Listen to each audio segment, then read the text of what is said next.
Good afternoon all. हमने पहली class में अपने एसपी लॉग को कंप्लीट कर लिया था और यहाँ भी देख लिया था कि नहीं है इंट्रोडक्शन ऑफ बेल लॉगिंग भी पढ़ लिया था हमने।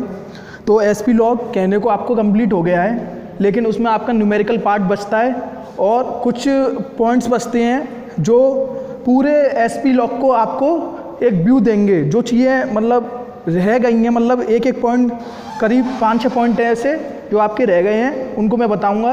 और हमको नहीं है यहाँ पे न्यूमेरिकल करने हैं। जो एसपी लॉग में बेसिकली न्यूमेरिकल बनते हैं वो जनरली सिमिलर टाइप्स के होते हैं, ठीक है। तो पहले हम करेंगे गेट का न्यूमेरिकल जो अभी आ चुका है, और फिर करेंगे हम नहीं है जो नॉर्मल बुक्स के न्यूमेरिकल होते हैं। तो जो गेट 2019 में इससे न्यूमेरिकल आया था वो ये था, जैसे कि हमने पढ़ चुके हैं कि एसपी लॉग का जो ओरिजिनल कंडीशन होती है that is R resistivity of mud filtrate greater than resistivity of solution, मतलब फॉर्मेशन वाटर, मतलब salinity of mud filtrate less than salinity of formation water. तो इसके लिए जो एसपी लॉग का फॉर्मूला आता है वो आता है आपका -k log RMF upon RW, ठीक है। तो ये आपका फॉर्मूला आता है मतलब जनरल कंडीशन के लिए। तो इसने क्या कहा है कि अगर मेरे पास नहीं है क्लीन सैंड है, क्लीन सैंड मतलब a well encounters multiple clean sand of exactly same thickness, porosity and permeability. RW is the fluid resistivity and RMF is the mud filtrate resistivity, ठीक है। तो इसमें नहीं है, इसने 3 कंडीशन दी हैं आपको, इनको इससे मैच करना है, ठीक है। तो मैंने बताया था कि जब इसमें देखो फॉर्मूले में जब RMF = RW हो जाएगा तो इसके जो लॉग के अंदर वैल्यू वो कितनी आएगी 1, और लॉग 1 होता है 0, तो ESP की वैल्यू हो जाएगी आपकी 0। तो जब ESP की वैल्यू 0 हो जाएगी तो क्या आएगा, नो डिफ्लेक्शन। ये मैं आपको बता चुका हूँ जब मैंने लेक्चर पढ़ाया था। तो आप नहीं है जब नहीं है Q को 1 से मैच कीजिए। Q1 किस में है, Q1 2 जगह पर है, ठीक है। तो ये ऑप्शन तो आपके ऑटोमेटिकली कैंसिल आउट हो गए। देखो नॉर्मल कंडीशन के लिए आपका एसपी लॉग का फॉर्मूला ये था, ठीक है। नॉर्मल क्या सब तीनों कंडीशन के लिए आपका एसपी लॉग का फॉर्मूला ये था। अगर अलग अलग कंडीशन रखेंगी तो ये प्लस माइनस चेंज होता रहेगा और RMF = RW के लिए 0 हो जाएगा, ठीक है। तो इसमें दे रखा है कि a single bed encounters multiple clean sand of exactly same thickness, porosity and permeability. RW is the formation fluid resistivity and RMF is the mud filtrate. तो देखो इसने बोल रखा है क्लीन सैंड, ठीक है, लेकिन इसने हमको फॉर्मेशन वाटर की रेजिस्टिविटी के बारे में कुछ नहीं बताया कि RMF ग्रेटर देन RW है या फिर लेस देन RW है। तो हम अपना जनरल केस मान के चलेंगे। देखो गेट में क्या होता है, अगर आपको कोई डाटा नहीं दे रखा हो तो आप जनरल केस मान के चलिए। जनरल केस क्या होता है नेचुरली कि RMF ग्रेटर देन RW। जब RMF ग्रेटर देन RW होगा तो ESP की वैल्यू क्या आएगी आपकी नेगेटिव। तो नेगेटिव डिफ्लेक्शन कब आएगा, जब RMF ग्रेटर देन RW होगा। तो P आपका 3rd से मैच हो जाएगा। आप देख लीजिए P किस में 3rd से मैच हो रहा है ये, और R आपका ऑटोमेटिकली अगर आपने ये दोनों निकाली तो R 2nd ये हो जाएगा। तो मतलब आपका B ऑप्शन आ जाएगा। अगर इसी में ये यूं दे देता कि नहीं है RMF लेस देन RW तो इसकी वैल्यू हो जाती नेगेटिव, इसकी वैल्यू हो जाती नेगेटिव हो जाती, नेगेटिव पॉजिटिव आ जाती। तो उसमें उस कंडीशन में क्या होता, RMF लेस देन RW में ESP की वैल्यू RMF अपॉन RW में ESP की वैल्यू पॉजिटिव डिफ्लेक्शन को कैरी करती, दैट इज R का आ जाता आपका 2nd, ठीक है। तो ये कंडीशन आ गई, ठीक है। तो ये हो गया आपका गेट के न्यूमेरिकल्स। गेट में जनरली यही तुम्हारे न्यूमेरिकल्स आते हैं नॉर्मल। ज़्यादा से ज़्यादा क्या पूछ लेगा कि नहीं है आपका नहीं है ESP ऑयल बेस्ड मड में यूज होता है कि नहीं, वाटर बेस्ड मड में यूज होता है कि नहीं। तो आप जानते हो कि वाटर बेस्ड मड में नहीं है कैटायन मूव करेंगे, मतलब जो भी आयंस मूव होंगे वो नहीं है आपके वाटर बेस्ड मड में होंगे, ऑयल बेस्ड मड में नहीं होंगे। तो ऑयल बेस्ड मड में आपका एसपी लॉग का कोई डिफ्लेक्शन नहीं आएगा। तो सिंपली आपको नहीं है जनरल कंडीशन लगानी है, that is RMF greater than RW। तो जिससे क्या है आपका पॉजिटिव डिफ्लेक्शन आएगा, पॉजिटिव आएगा तो ये नेगेटिव हो जाएगा। तो RMF ग्रेटर देन RW के लिए क्या आ जाएगा 2nd, RMF ग्रेटर देन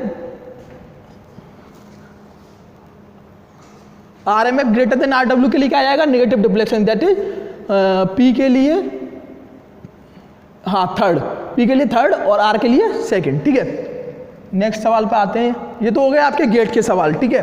अब नहीं है जो बुक्स के सवाल होते हैं जनरली फॉर्मूला बेस्ड, उनको हम देखते हैं। और अगर आपसे नहीं है और कोई सवाल पूछेगा तो वो आप बता सकते हो। जनरली ज़्यादा हार्ड सवाल आते नहीं है इसमें। तो अब क्या है, आपको नहीं है ई लॉग की वैल्यू दे रखी है, दैट इज 70 मिली वोल्ट, और मैंने बताया था मिली वोल्ट में लेते हैं इसकी एसपी की वैल्यू। और क्लीन सेंड की वैल्यू दे रखी है, दैट इज 100 मिली वोल्ट, और आपकी क्लीन सेल की वैल्यू दे रखी है 0 मिली वोल्ट। तो ये कुछ इस तरीके से ग्राफ हो गया कि 0, 100 और 70, मतलब इसको मैं यूं ले लूं, ठीक है।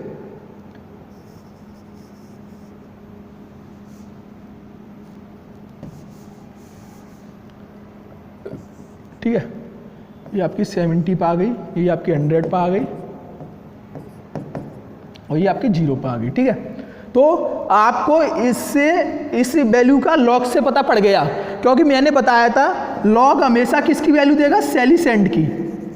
कोई सा भी नहीं है लॉग ले लेना आप, रेजिस्टिविटी लॉग ले लेना, डेंसिटी लॉग ले लेना, पोरोसिटी लॉग ले लेना, एसपी लॉग ले लेना, कोई सा भी लॉग ले लेना, आपको सेलिसेंट की वैल्यू देगा। क्योंकि फॉर्मेशन जनरली आपका सेल और सेंट दोनों का मिक्सचर होता है। तो ठीक है, ई लॉग पर आपकी किसकी वैल्यू आ गई, सेलिसेंट की, ठीक है, दैट इज 70। फिर नहीं है आपकी क्लीन सेंट की वैल्यू दे रखी है, दैट इज 100, और आपकी नहीं है क्लीन सेल की वैल्यू दे रखी है, दैट इज 0।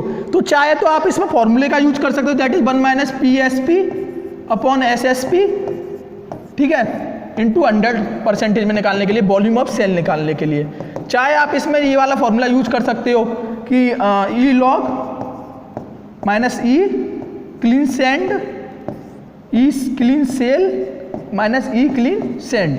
अब देखो मैंने कहा था कि हर लॉग में फॉर्मूले चेंज होंगे, तो अलग अलग फॉर्मूले होंगे, और हर लॉग को नहीं है आप इस फॉर्मूले से निकाल सकते हो। तो आप जनरली ये वाला फॉर्मूला याद करो, लेकिन आप इससे भी निकाल सकते हो, क्योंकि मैंने कहा था PSP की वैल्यू नहीं है आपकी नहीं है ई लॉग के बराबर हो जाएगी जब ई क्लीन सेल 0 होगा, ठीक है। तो आपकी ये हो जाएगी 70 और ये 1 और SSP की वैल्यू हो जाएगी आपकी क्लीन सेंड की वैल्यू के बराबर जब 0 होगा क्लीन सेल। तो ये समथिंग आ जाएगा 0.3 × 100, मतलब 30%। अगर आप इससे निकालोगे तो देखो ई लॉग की वैल्यू कितनी दे रखी है, 70, ई क्लीन सेंड की वैल्यू कितनी दे रखी है, 100, और ई क्लीन सेल की वैल्यू दे रखी है 0, और ई क्लीन सेंड की वैल्यू दे रखी है 100। तो ये आएगा -30 अपॉन -100, तो माइनस से माइनस कट जाएगा, ये आएगा 0.3, 100 का मल्टीप्लाई कर देंगे तो 30% आ जाएगा, ठीक है। तो ये तो हो गई आपकी वैल्यू। अब आप ग्राफ से देख सकते हो कि देखो जितना इधर की साइड जाएगा उतना आपकी सेल की परसेंटेज बढ़ेगी। तो मतलब 100 से 70 हो गया, तो सेल की परसेंटेज कितनी बढ़ गई, 30, और 30 इसका कितना परसेंट है, 30 इसकी कितना फ्रैक्शन है, 30 इसका कितना पार्ट है, 30 अपॉन 100, परसेंटेज में निकालने के लिए इंटू 100 कर दिया, मतलब 30%, ठीक है। तो मैं आपको सजेस्ट करूंगा जनरली ये फॉर्मूला याद रखो।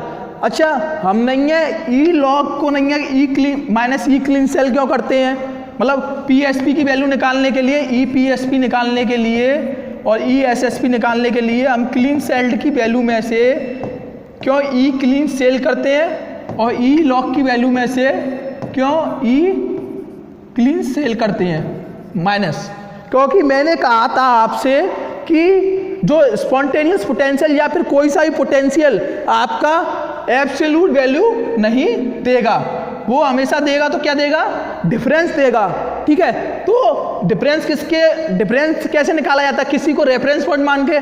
तो मैंने क्या माना था, क्लीन सेल को रेफरेंस पॉइंट माना था। तो जब क्लीन सेल की वैल्यू 0 हो जाएगी तो अपने आप ये ई PSP ई लॉग के बराबर हो जाएगा, और ई SSP आपका ई क्लीन सेंड के बराबर हो जाएगा। अगर नहीं होगी 0 तो इनकी वैल्यू आपको रखनी पड़ेगी, और वो हाइपोथेटिकल कंडीशन होगी, वो आपकी ओरिजिनल कंडीशन नहीं होती है, मतलब वो एग्जिस्ट नहीं करती नेचर में, लेकिन हम उसको निकाल के चलते हैं। तो पोटेंशियल डिफरेंस निकालने के लिए हमको रेफरेंस स्टेट माननी पड़ेगी, और रेफरेंस स्टेट हमने क्या मानी थी, क्लीन सेल। क्योंकि मैंने आपको बताया था, एक चीज बताई थी कि SP मिनिमम वैल्यू होती है एक वर्टिकल लाइन पे, और ठीक है, तो उस लाइन को बोलते हैं सेल बेस लाइन। और change in any potential arc is taken from that shale base line. मतलब हमको नहीं है ये पोटेंशियल डिफरेंस सेल की क्लीन सेल के इलेक्ट्रोस्टैटिक पोटेंशियल को रेफरेंस मान के करना होगा। तो ये आपका ये आ गया। सेकंड केस क्या कहा था मैंने, अगर क्लीन सेल की वैल्यू 0 ना हो, दैट इज ये वाला केस। तो इसको देखते हैं, ग्राफ से भी देखेंगे, इस वाले फॉर्मूले से भी देखेंगे और इस वाले फॉर्मूले से भी देखेंगे, ठीक है।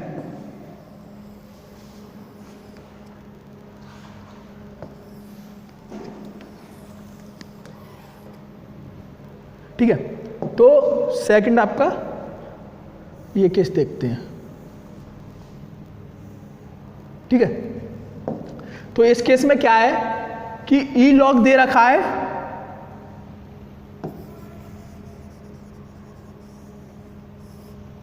ठीक है। ई लॉग दे रखा है मतलब सेलिसेंट की वैल्यू दे रखी है 70 मिलीवोल्ट, पहले में भी इतनी थी। क्लीन सेल्ट की वैल्यू दे रखी है 100 मिलीवोल्ट, पहले में भी इतनी थी। लेकिन इसकी वैल्यू दे रख दी है 10 मिलीवोल्ट, पहले में भी इतनी थी, पहले में 0 थी, ठीक है। तो अब पहले देखेंगे पीएसपी के फॉर्मूले से, एसएसपी और पीएसपी के फॉर्मूले से। 1 minus PSP upon SSP into percentage बनाने के लिए 100। और पीएसपी की वैल्यू जब क्लीन सेल की वैल्यू 0 नहीं होती तो कितनी होती है, ई लॉग माइनस ई क्लीन सेल, ठीक है। और एसएसपी की वैल्यू कितनी होती है, ई क्लीन सेल सेंड बने ये, ठीक है, माइनस ई क्लीन सेल। तो ये आ गई आपकी 60 और ये आ गई आपकी 90, ठीक है। फॉर्मूले में रख दो सीधे सीधे, 1 माइनस 60 अपॉन 90 इंटू परसेंटेज के लिए 100, ठीक है। अब इसकी निकालेंगे तो ये आएगी 30 अपॉन 90 इंटू 100, मतलब 0.33 आ गई वैल्यू, ठीक है। 0.33 वैल्यू आ गई फॉर्मूले से।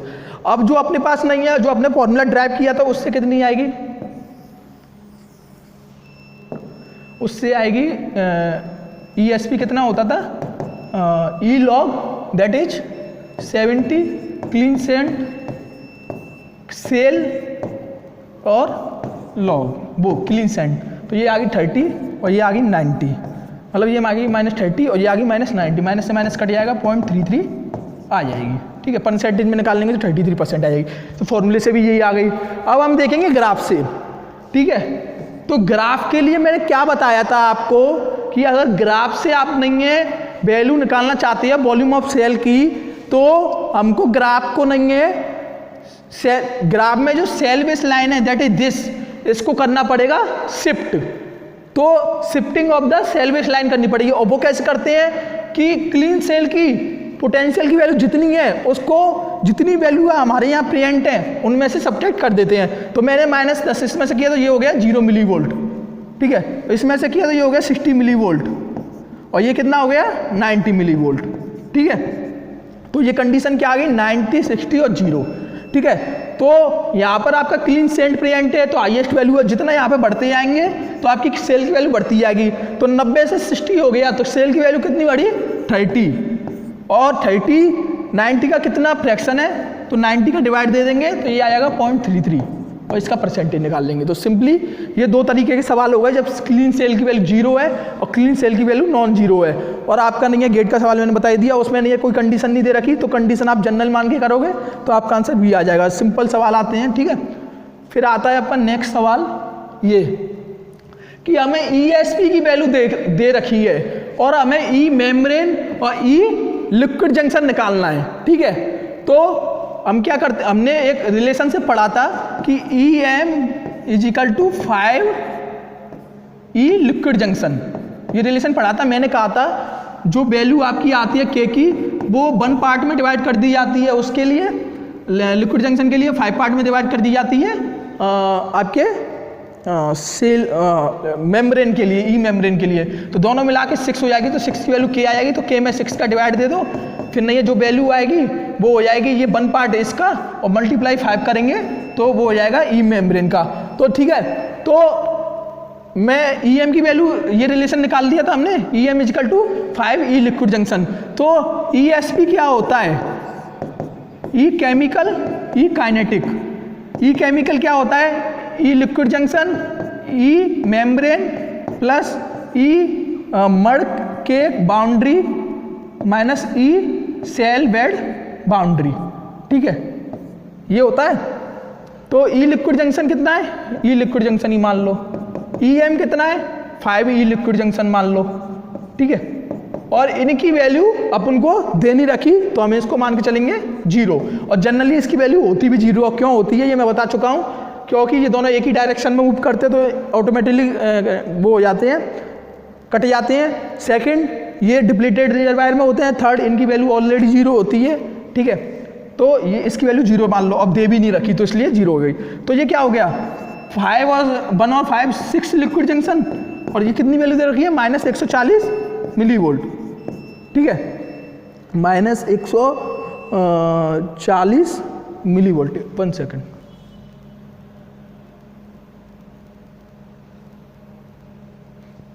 ठीक है।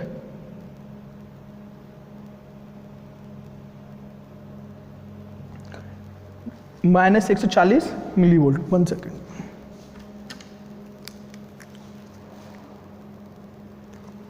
ठीक है, -140 मिलीवोल्ट। तो यहाँ से आप ई लिक्विड जंक्शन निकाल सकते हो सिंपली 140/6। तो ये कितना आ जाएगा, समथिंग 2 3 3 आ जाएगा, ठीक है। तो इतना आ गया ये ई लिक्विड जंक्शन, और ई लिक्विड जंक्शन में मल्टीप्लाई 5 कर दूंगा तो ये आ जाएगा आपका ई मेम्ब्रेन। तो ई लिक्विड ई मेम्ब्रेन बताना था, बस ये रिलेशन लगाना था, ठीक है। तो ये सवाल हो गया आपका, और ये हो ही गया, और ये मैंने करा ही दिया, ठीक है। फिर बचा आपका ये वाला सवाल, ठीक है। तो आपको ESP की वैल्यू दे रखी है, पहले हम सबसे पहले लगेंगे फॉर्मूला।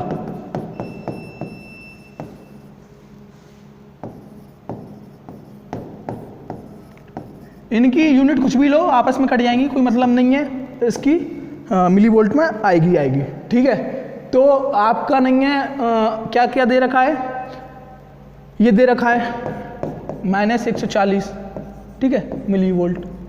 और क्या दे रखा है, ये पूछा है, ठीक है। तो ये मिल जाए तो हम नहीं है ये निकाल सकते हैं। तो ये दे रखा है क्या, ये नहीं दे रखा है, इसका फॉर्मूला हमको पता है, T + 500 5/8, और T किस में होता है, डिग्री फ़ारेनहाइट में, ठीक है। तो सेंटीग्रेड में दे रखा है, फ़ारेनहाइट में इसकी यूनिट कन्वर्जन होती है इससे, तो आप रखोगे तो 77 फ़ारेनहाइट आ जाएगा। तो इसको 77 फ़ारेनहाइट + 505/8, इसकी वैल्यू निकाल लेना आप, चाहे मैं निकाल के देता हूँ आपको। ये 82 हो जाएगा, 582 और 8, तो ये समथिंग आएगा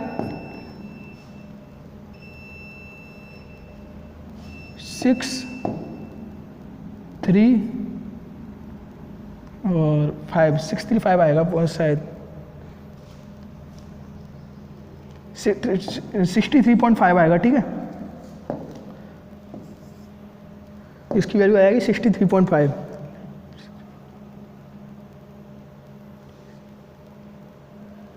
73.5, ठीक है। जो भी वैल्यू आए, इसकी कैलकुलेटर यूज होता है वैसे इनमें, तो जो भी वैल्यू आए वो आप यहाँ पर रख दीजिएगा। तो जैसे मेरी K की वैल्यू मान लो C आ गई, तो 1 - 40/C, ठीक है। तो इधर क्या बचा, इधर बचा log RMF/RW। तो RMF/RW निकालेंगे तो ये एक्सपोनेंशियल में चढ़ जाएगा। तो RMF/RW e⁻ 140 मिलीवोल्ट अपॉन जो C की वैल्यू आए, तो RMF/RW का फॉर्मूला वो निकल आएगा आपका, ठीक है। RMF/RW का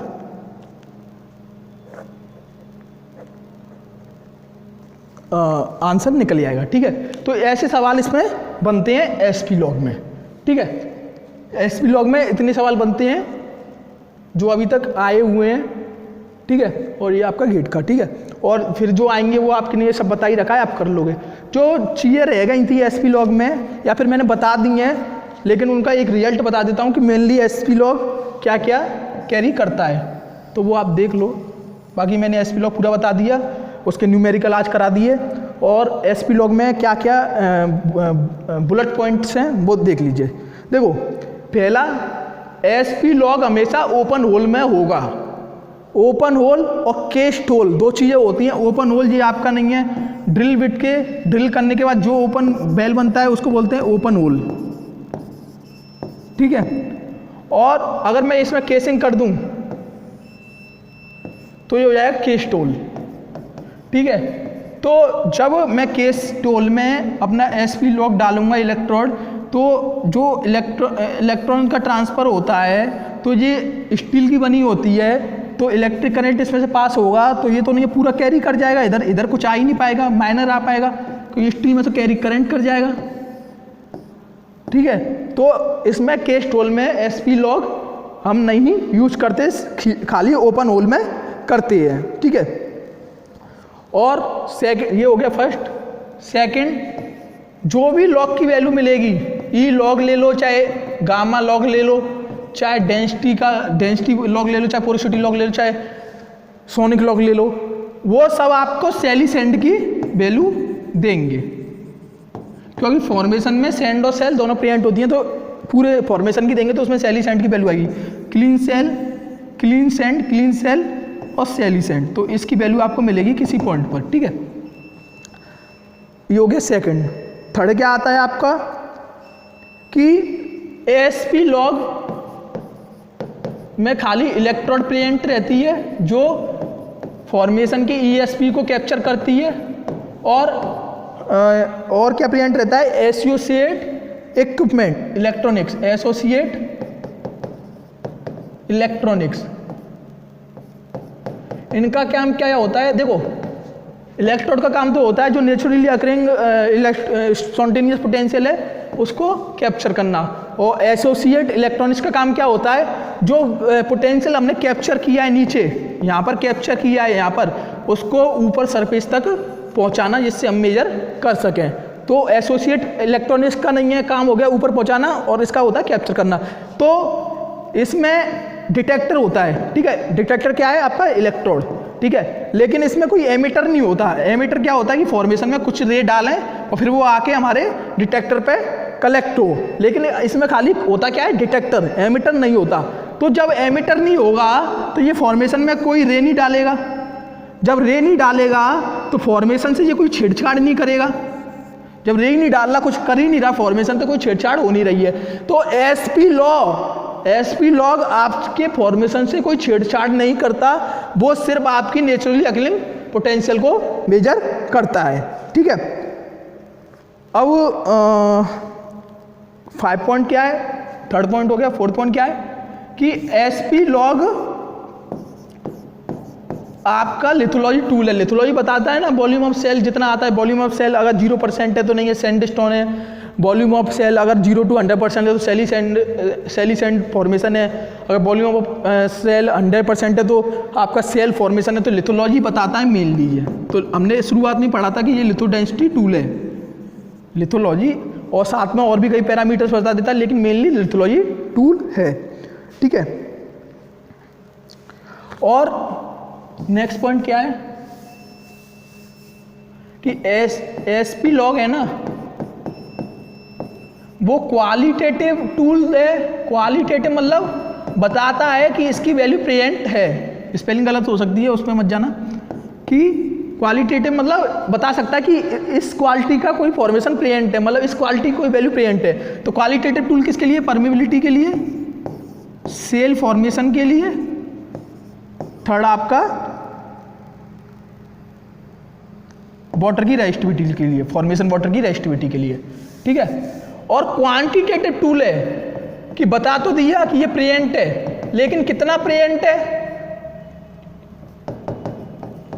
वो परमेबिलिटी बता तो देगा कि प्रेजेंट है, लेकिन कितनी प्रेजेंट है ये नहीं बताएगा। तो क्वांटिटेटिव टूल नहीं है परमेबिलिटी के लिए।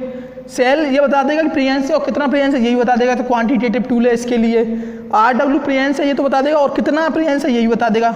ये मैंने डिस्कस कर चुका हूँ। तो ये हो गया आपकी एसपी लॉग के बुलेट पॉइंट्स।